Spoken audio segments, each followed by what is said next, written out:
सभी बच्चे ध्यान देंगे। आपका जो चैप्टर चल रहा था उसमें आपका पाचन तंत्र टॉपिक जो है अभी चल रहा है, जिसमें हम पाचन तंत्र के सभी भाग के बारे में पढ़ रहे हैं।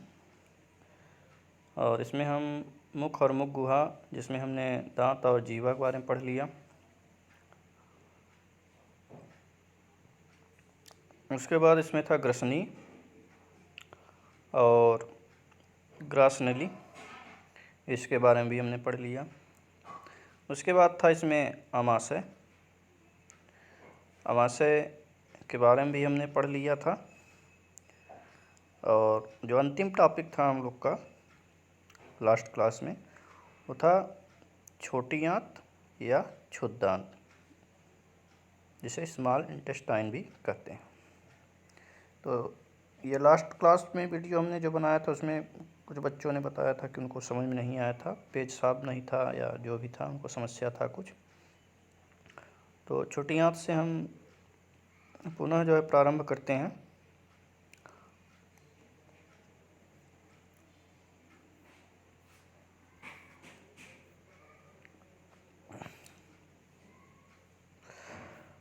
तो छोटी आंत देखिएगा, जहाँ आमाशय का चित्र बना हुआ है। आमाशय के बारे में हमने पढ़ा दिया था, ठीक है। इसको आप पढ़ेंगे स्वतः तो और अच्छा आपको समझ में आएगा, क्योंकि सिर्फ सुनने से ही कोई चीज़ पूरी तरह क्लियर नहीं हो पाता। जब तक स्वयं जो है सुनने के बाद अगर ना पढ़ें तो आप इसको ज़रूर पढ़िए। तो अंतिम जो टॉपिक था हमारा छोटी आंत या क्षुद्रांत, ये देखिए नीचे आमाशय चित्र के नीचे जो बना हुआ है।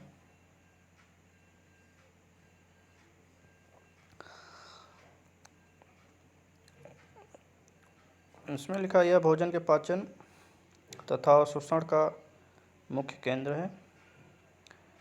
यानी जो छोटी आंत हमारा होता है मुख्य रूप से पाचन और अवशोषण की क्रिया करता है, ठीक है। इसके बाद लिखा यह लगभग 7 मीटर लंबी तथा 2.5 यानी 2.5 सेंटीमीटर चौड़ी तथा अत्यधिक कुंडलित नली होती है। यानी इसकी जो लंबाई है लगभग 6 से 7 मीटर। हमने शुरू में ही बताया था कि पूरे जो आहार नाल की लंबाई होती है लगभग कितना होती है, 8 से 10 मीटर तक होती है। तो इसमें से लगभग कितना, यानी 70% जो पोर्शन है कितना है, छोटी आंत हमारी है। यानी 6 से 7 मीटर क्या है, छोटी आंत है, जिसका जो चौड़ाई है आंतरिक वो कितना है, 2.5 सेंटीमीटर, ठीक। और यह क्या लिखा है कि अत्यधिक कुंडलित नली, यानी बहुत ही ये कुंडलित, एकदम बहुत ज़्यादा जो है। आप चित्र देखे होंगे जहाँ पाचन तंत्र का हमने भेजा था, तो उसमें देखिए आप बहुत ही कुंडलित एकदम, अगर वो आप सीधा करेंगे तो लगभग वो पूरा कुंडली के क्या आएगा, लंबाई लगभग 10 मीटर तक उसकी लंबाई आ सकता है।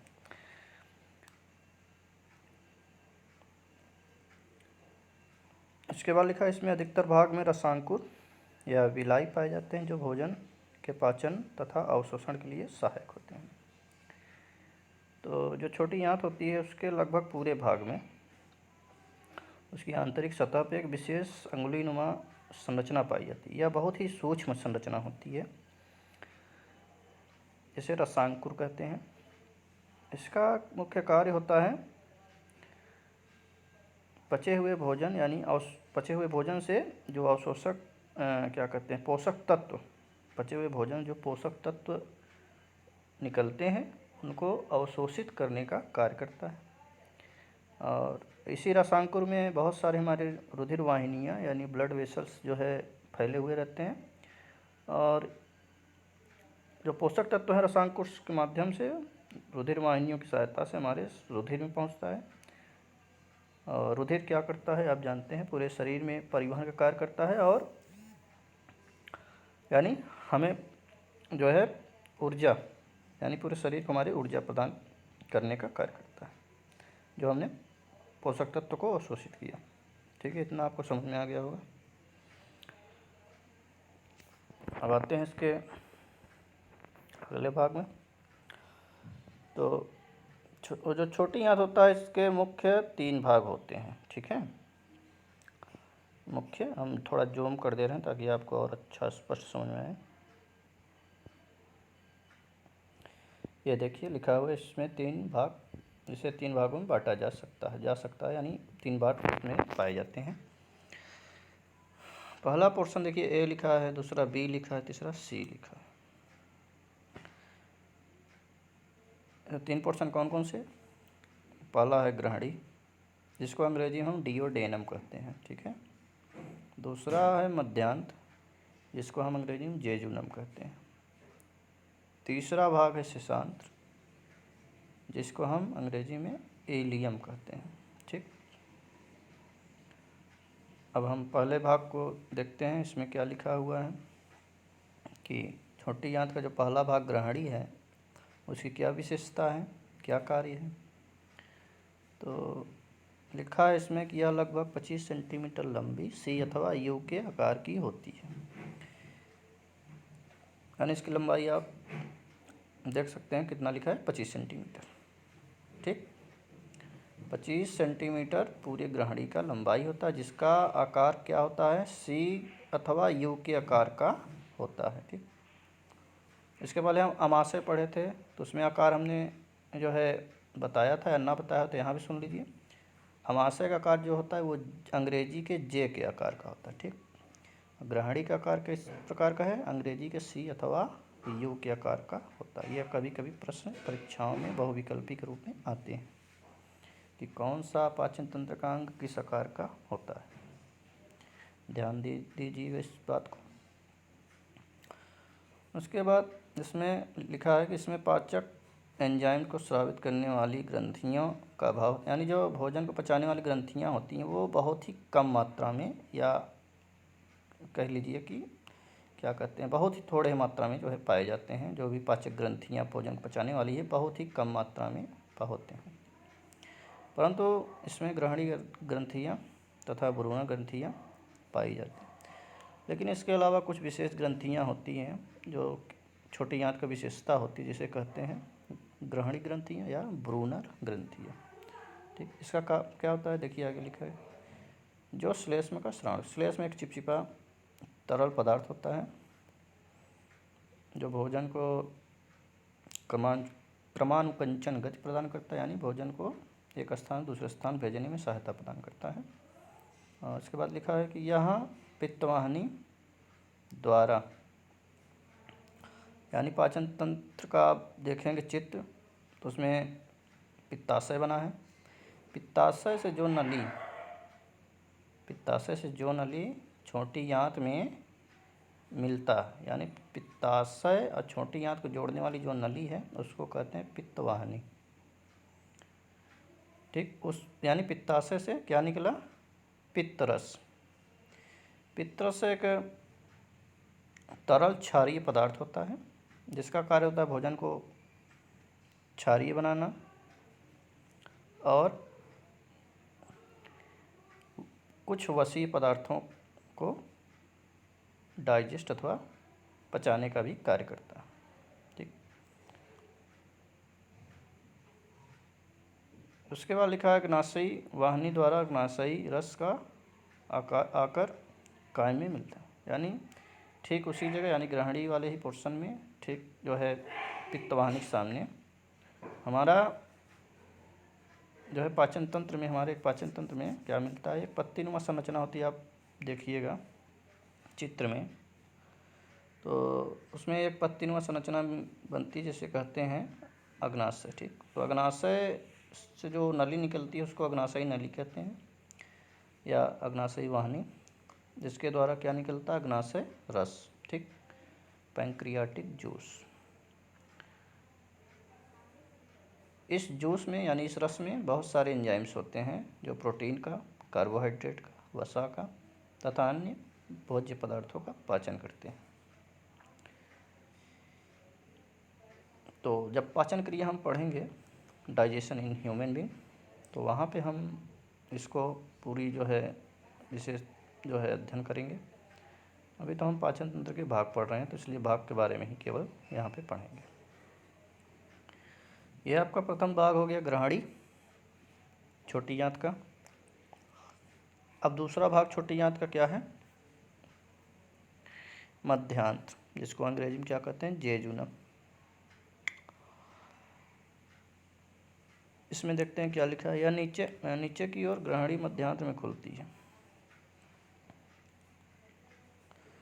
यानी जो ग्रहणी का अगला पोर्शन होता है वो क्या है, मध्यांतर, जो लगभग 2.4 मीटर लंबी कुंडलित नलिका होती है तथा इसका व्यास लगभग 4 सेंटीमीटर होता है।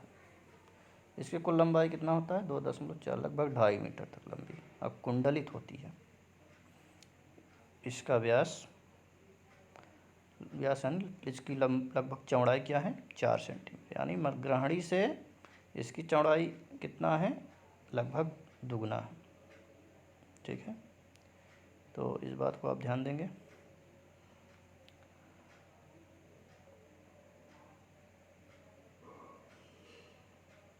अगला भाग है क्या, शेषांत्र।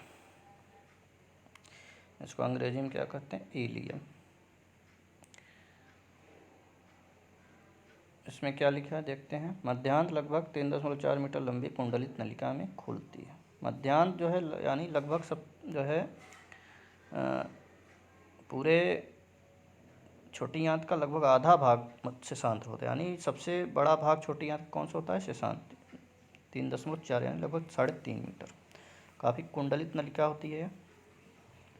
जो छोटी आंत का अंतिम हिस्सा, यानी ये छोटी आंत का क्या है, अंतिम लास्ट जो है पोर्शन होता है। इसकी दीवार मध्यांत से पतली होती है, यानी यह मध्यांत से पतली हो जाती है। यह छोटी आंत का सबसे लंबा भाग, यह सबसे लंबा भाग अभी बताया हमने। यह बड़ी आंत के उंडुक या सीकम में खुल, यानी यह बड़ी आंत के प्रथम भाग का, जो बड़ी आंत का प्रथम भाग क्या है, उंडुक या सीकम, उसमें यह क्या करता है, खुलता है, जो कि पचे। इसके बाद क्या लगेगा, छोटी आंत के इस भाग में रसांकुर उपस्थित होते हैं, जो कि पचे हुए भोजन का अवशोषण को कई गुना बढ़ा दें। यानी जो छोटी आंत में सबसे अधिक रसांकुर किस पोर्शन में पाए जाते हैं, शेषांत्र में। सबसे अधिक अवशोषण हमारे पोषक तत्वों का भोजन से किस भाग में होता है, छोटी आंत के शेषांत्र में सबसे अधिक। इस बात को विशेष ध्यान दीजिएगा, सबसे अधिक पोषक तत्वों का अवशोषण कहाँ हुआ, शेषांत्र में। नीचे क्या लिखा है, छोटी आंत के शुरुआती भाग में प्रोटीन,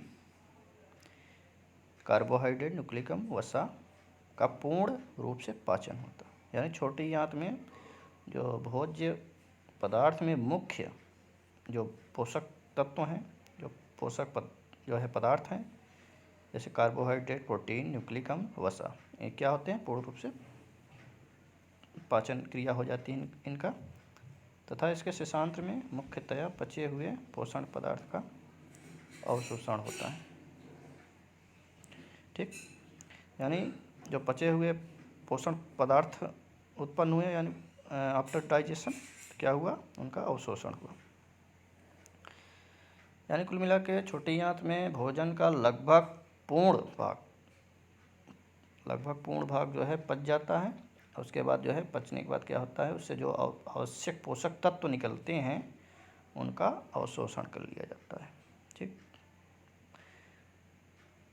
अब पाचन तंत्र का जो हमको अगला पोर्शन पढ़ना है वो क्या है, बड़ी आंत या बृहदांत अथवा लार्ज इंटेस्टाइन। ठीक, तो इसके बारे में देखिए इसमें कौन कौन पोर्शन है, कितने भाग हैं। इसमें बड़ी आंत के 3 भागों में बांटा जा सकता है, 3 भाग, कहीं कहीं 4 भाग भी होता है। अगर मल द्वार को या क्या कहते हैं गुदा द्वार को मिला लिया जाए तो क्या हो जाएगा, 4 भाग। तो 3 भाग लिखा दिए भी ठीक है। पहला भाग क्या है, उंडुक सीकम, दूसरा क्या लिखा है, कोलन, तीसरा लिखा है मलाशय। ठीक, मल द्वार भी इसी का पोर्शन होता है, लेकिन इसमें नहीं लिखा हुआ। तो बड़ी आंत